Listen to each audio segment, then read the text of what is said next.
Hey everyone, welcome back to the Talk Lucy channel, your daily home for English practice.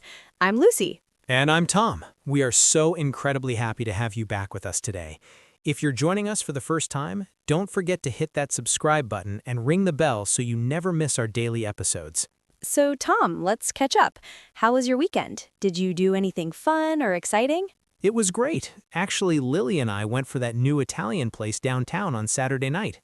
Wait, hold on. You went for the restaurant? Yeah, we went for it. It was fantastic. The lasagna was incredible. Tom, wait a second. Did you go for the restaurant or did you go to the restaurant? Aren't those basically the same thing? They're both tiny words that show where I'm going, right? Not at all. And honestly, this is exactly what trips up so many English learners. It's a small change that completely shifts the meaning of your sentence. Oh no, I can feel my face getting warm. How many times have I said this wrong in public? Have I been sounding like a crazy person this whole time? Don't worry, Tom, you're definitely not alone. For and to are probably the two most confusing little words in the English language because they're so versatile. They're both so short, 2 or 3 letters. How can 2 tiny words cause so much trouble? That's exactly what we're breaking down today, how to use for and to correctly so you can speak with confidence. Okay, teacher, break it down for me. What did I actually say wrong when I said I went for the restaurant? When you say, I went for the restaurant, it sounds like the restaurant itself was your goal or your prize, like you went there to physically pick up the building and take it home. For usually indicates a reason or a purpose. So it sounds like I was trying to buy the whole building or kidnap the chef? Exactly. But when you say, I went to the restaurant, you're talking about direction. You traveled from point A to point B. The restaurant was your physical destination. Oh, so to is where I went and for is why I went. Now you're getting it. But, of course, English likes to be complicated. It gets more interesting than that. Both words have multiple meanings that overlap in tricky ways. Think of for and to like two roads running right next to each other. 2 roads. Okay, I'm following the metaphor. Sometimes they're parallel, going in the same direction but never touching. But sometimes they cross, and at those crossroads, that's where the confusion happens. I feel like I've been standing at that crossroads my whole life, just guessing which road to take and hoping I don't crash the car. Well, today we're giving you a map. Let's start with for first. The most common meaning for for is purpose or reason. It explains the why behind an action. Purpose, like the motivation for doing something. Exactly. For example, I went to the store for milk. The milk is your reason for going. So the milk is the why. Yes, and the store is the where. That's why they work so well together. I went to the store, destination, for milk, purpose. That actually makes so much sense when you put them side by side. 2 is the GPS coordinate and 4 is the shopping list. Exactly. Look at these.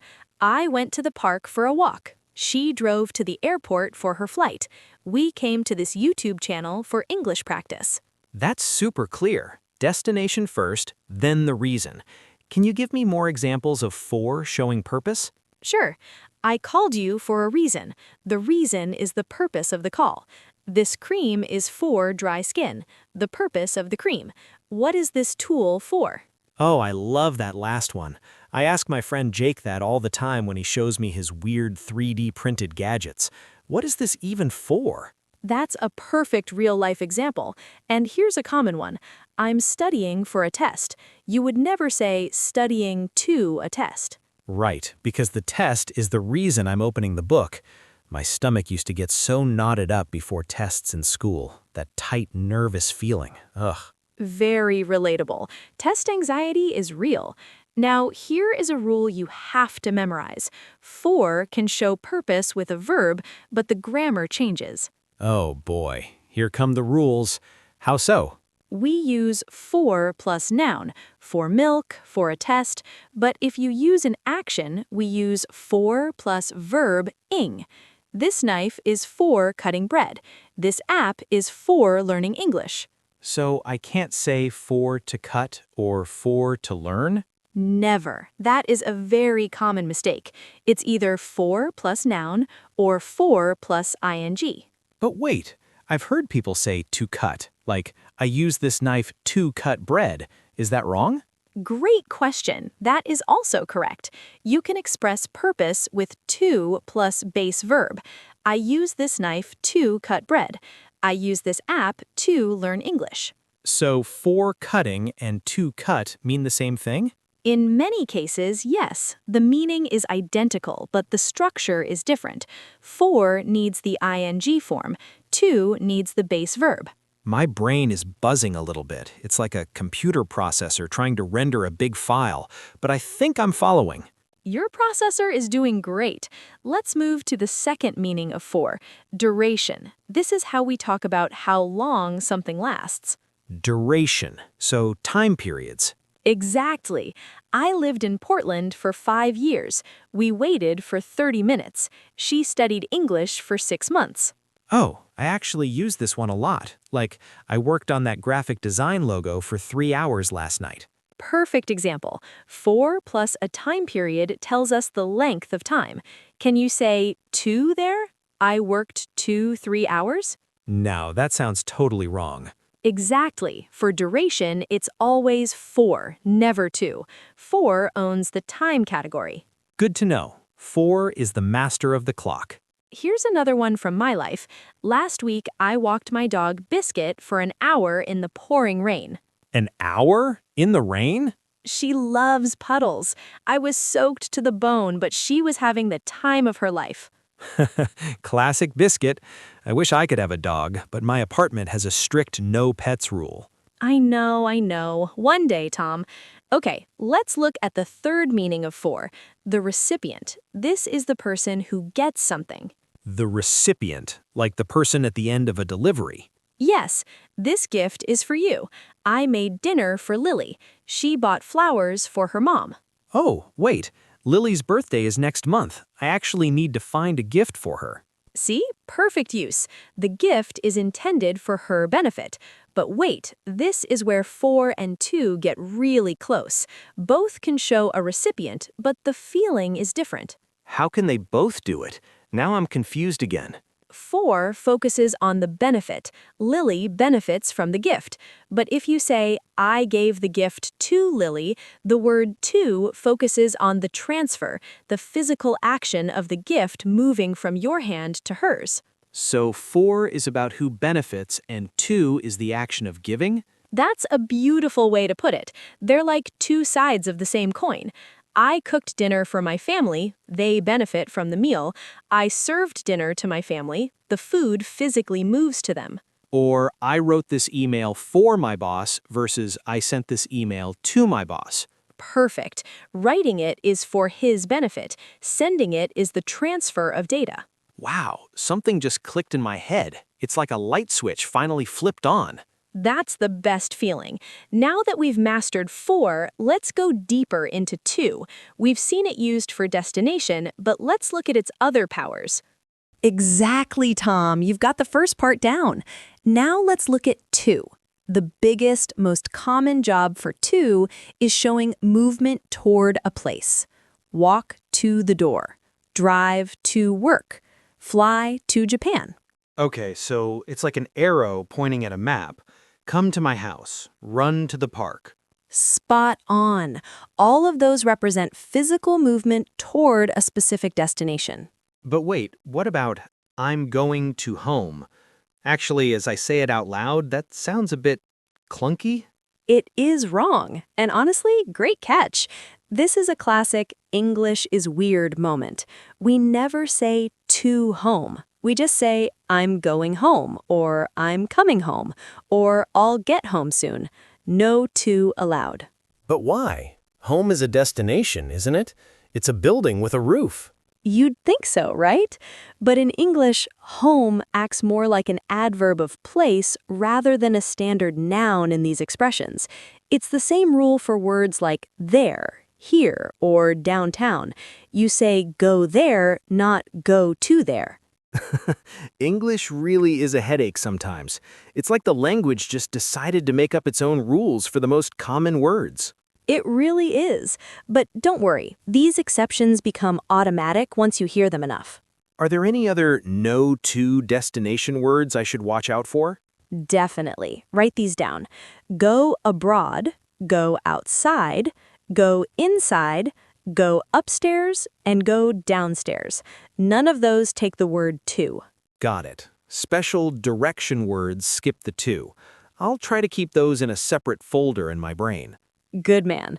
Now let's talk about the second meaning of to, and this one is huge. The infinitive. This is to plus verb. The infinitive, like to go, to eat, to sleep. I remember this from my first English class. Exactly. I want to learn English. She needs to study. He likes to cook. This is probably the most frequent way you'll use the word to in your entire life. I bet. I probably use infinitives hundreds of times a day without thinking. I decided to call her. We planned to travel. They agreed to help. Precisely. I definitely need to finish this graphic design project before Friday. My client Lily keeps reminding me. Lily definitely keeps you on track. But here is a tiny trap for you, Tom. Some verbs use to plus verb, but others insist on the ing form. Like what? Give me a danger example. Okay, so I want to go is correct, but you cannot say I enjoy to go. You have to say I enjoy going. Oh man, that is tricky. How am I supposed to know which one to pick? Is there a secret code? It's mostly about practice and exposure, but I can give you an 80% rule tip. Verbs about desires, plans, or future intentions usually take to. Want to, need to, hope to, plan to, decide to. And the other ones? Verbs about feelings, experiences, or completed actions often take the ing form. Enjoy, finish, avoid, imagine, suggest. Okay, want to go, future plan, but enjoy going, current feeling. That actually helps a lot. It's not a perfect rule, but it covers about 80% of the cases you'll run into. Now let's look at the third meaning of to, the recipient of an action. We touched on this earlier, but let's go deeper. Like the phrase, give it to me. Yes, when there's a transfer happening, giving, sending, telling, or showing, we use to for the person who receives the action. Tell the story to your sister. Perfect. The story starts with you and travels to your sister. Send the email to the client. Show your work to the teacher. That makes total sense. It's like a handoff in a relay race. Exactly. I actually had a moment like this yesterday. I was explaining a grammar question to my coworker, Linda, because a student was confused about, you guessed it, for and to. And Linda, who has spoken English her whole life, looked at me and said, honestly, even I get confused sometimes. Wow, if a native English speaker gets confused, I feel a million times better about my mistakes. You should. These words are genuinely slippery. Okay, Tom, let's tackle the golden question, the one that confuses every student I've ever had. I'm ready. Lay it on me. What is the difference between I went for coffee and I went to the cafe? They both result in me drinking coffee? True, but let me paint a picture for you. Imagine it's a rainy Monday morning. You're exhausted. You need caffeine. You think to yourself, I need coffee. So you get up and leave the house. Now, why did you leave? For coffee. The coffee is the reason. Correct. I went out for coffee. Coffee is your purpose and your motivation. Now, where did you physically go? To the cafe down the street. Exactly. The cafe is your destination. So the full, perfect picture is I went to the cafe, destination, for coffee, purpose. Oh, to is the GPS route, for is the reason I'm driving. They work together. I love that metaphor. The route is to, the reason is for. But what about a sentence like, I went for a walk.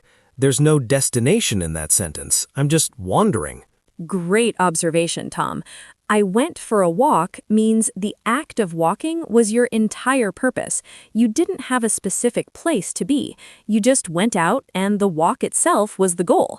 But if you said, I went to the park for a walk, then you have both. Oh, this is finally clicking. My whole body feels lighter, Lucy. It's like I just put down a heavy backpack I've been carrying around for years. That is the feeling of grammar clarity. It's a beautiful thing. Let me give you a few more tricky pairs that usually cause trouble. Yes, please. I want to clear out the whole backpack. Okay, wait for versus go to. I think I know this one. You wait for the bus because the bus is your reason for standing there, but you go to the bus stop because that's the location. 10 out of 10. You're a natural. How about this one? Leave for versus arrive at. Wait, leave for? Not leave to? Right. We say, we're leaving for Paris tomorrow. In this case, for shows the destination specifically when you are talking about departing. It's like saying you are heading in the direction of.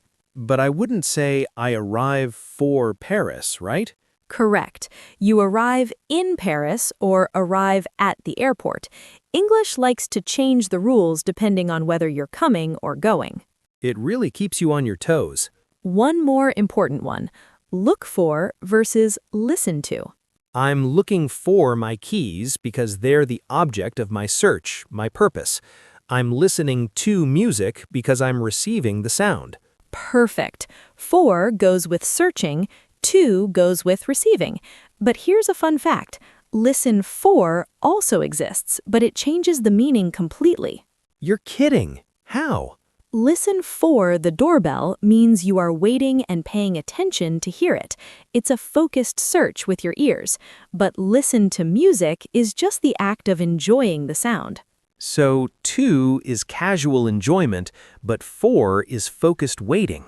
Exactly. See how one tiny word changes the whole vibe of the sentence? It's like seasoning in cooking. A little salt versus a little sugar. They look the same, tiny white crystals, but the result is totally different. That is such a Tom metaphor. I love it. Exactly, Tom. You're seeing how these words live in the real world. Let me tell you about my friend Maya's move last week. It was chaotic. Boxes everywhere, dust, lifting heavy furniture. We were absolutely exhausted. Moving is the worst. I remember helping my brother move his couch. My back still hurts just thinking about it. I feel your pain. At one point, I was so thirsty I could barely speak. I said to Maya, I'm going to the kitchen for some water. Okay, let me track that. To the kitchen, destination, for water, purpose. Perfect. Then Maya yelled from the other room, oh, can you get some for me too? For her, because she's the person who benefits from the water. Right, and then a second later she screamed, and bring it to me here in the living room. And there's the transfer, to her, the physical movement of the glass from your hand to hers. Exactly. 3 different uses: destination, benefit, and transfer, all in one 30-second conversation. And the best part? It was completely natural. That's the dream, Lucy. I want to get to that point where using them is as automatic as breathing. You will, Tom, I promise. But before we finish, I have to give you one more distinction that is incredibly important for your social life. It's the difference between I did it for you and I did it to you. Ooh, those sound very different emotionally. One feels like a hug, and the other feels like a punch. You hit the nail on the head. I did it for you means I did it to help you. It was for your benefit. But I did it to you means I did something that affected you, and usually it's negative. So I made this cake for you is a sweet, kind gesture. But I threw this cake to you means you better catch it or get covered in frosting. I'm imagining a flying cake now. Or like, look what you did to me, which sounds like an accusation. versus look what you did for me, which sounds grateful and thankful. Wow, even with the exact same verb, the preposition changes the entire relationship between two people. For is love, to is impact. Now you're really seeing the true power of these tiny words. I think I finally understand why my landlord, Mr. Garcia— Wait, you know him, right? Yes, I've met him once. What about him? Nothing, actually. I was going to make a joke about landlords and prepositions, but it doesn't quite work. Anyway, I've got the map now. For is the reason, the time, and the benefit. To is the direction, the infinitive, and the receiver. That is a perfect summary, Tom. You've officially mastered the core logic. Are you ready for our final 10-point graduation review? I'm ready. Let's lock these in.